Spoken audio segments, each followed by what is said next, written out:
finalement, on a réussi le pari qui était le nôtre de se dire que les règles du jeu ne sont jamais connues à l'avance et qu'il est possible aujourd'hui de les renverser, il est possible de changer la manière dont on fait de la politique, de réassocier la société civile et de faire qu'elle ne soit plus le paysage du monde politique, mais qu'elle devienne actrice de ce monde politique. C'était ça la démarche qui a été engagée au départ. Mais vous-même, là, le sentiment que vous avez, alors que Emmanuel Macron s'apprête à parler d'un instant à l'autre, votre sentiment? Vous connaissez cette phrase de Mark Twain, ils ne savaient pas que c'était impossible, alors ils l'ont fait.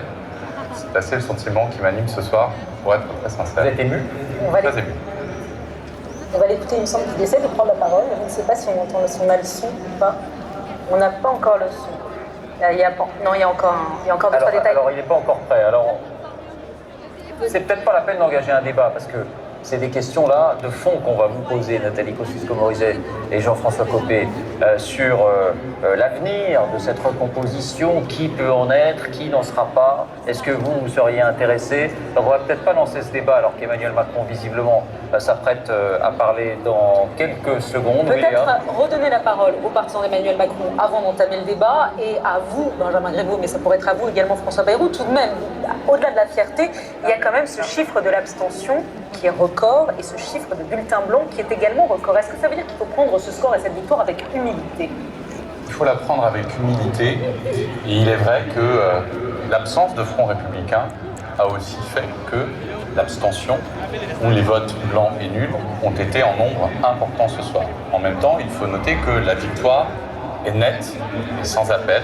Le score annoncé, qui est encore non définitif, qui peut encore évoluer. 65,8, c'est notre dernière estimation. Voilà, est un score très net.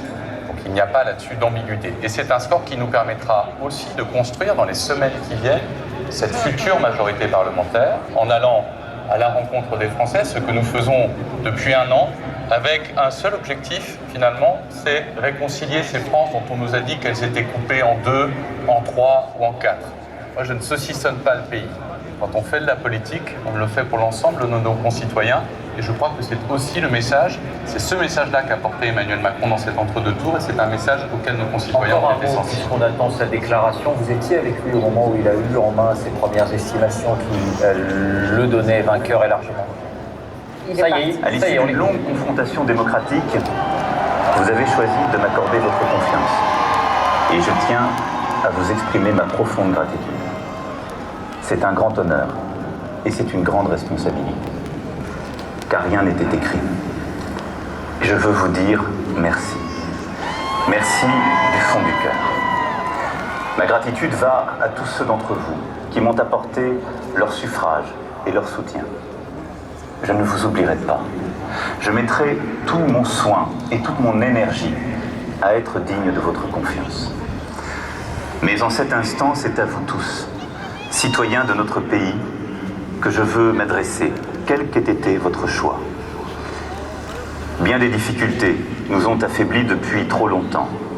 Je ne méconnais aucune, ni les difficultés économiques, ni les fractures sociales, ni les impasses démocratiques, ni l'affaiblissement moral du pays. Je veux, ce soir, adresser un salut républicain à mon adversaire, Madame Le Pen.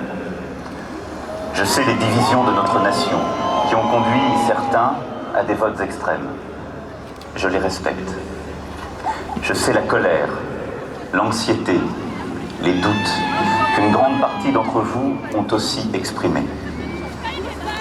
Il est de ma responsabilité de les entendre, en protégeant les plus fragiles, en organisant mieux les solidarités, en luttant contre toutes les formes d'inégalité ou de discrimination, en assurant de manière implacable et résolue votre sécurité, en garantissant l'unité de la nation.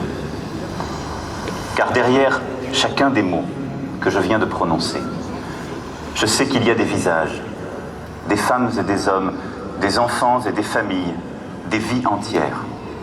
Il y a vous et les vôtres. Ce soir, c'est à vous tous que je m'adresse. Vous tous ensemble, le peuple de France.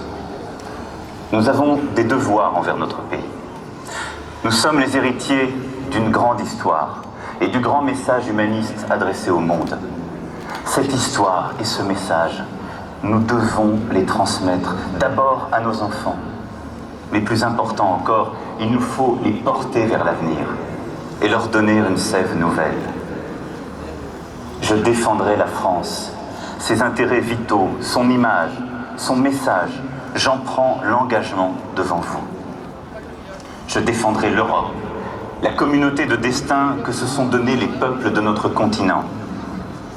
C'est notre civilisation qui est en jeu, notre manière de vivre, d'être libre, de porter nos valeurs, nos entreprises communes et nos espoirs. J'œuvrerai à retisser le lien entre l'Europe et les peuples qui la forment, entre l'Europe et les citoyens. J'adresse en votre nom aux nations du monde le salut de la France fraternelle. Je dis à leurs dirigeants que la France sera présente et attentive à la paix, à l'équilibre des puissances, à la coopération internationale, au respect des engagements pris en matière de développement et de lutte contre le réchauffement climatique. Je dis à tous que la France sera au premier rang de la lutte contre le terrorisme sur son sol, aussi bien que dans l'action internationale.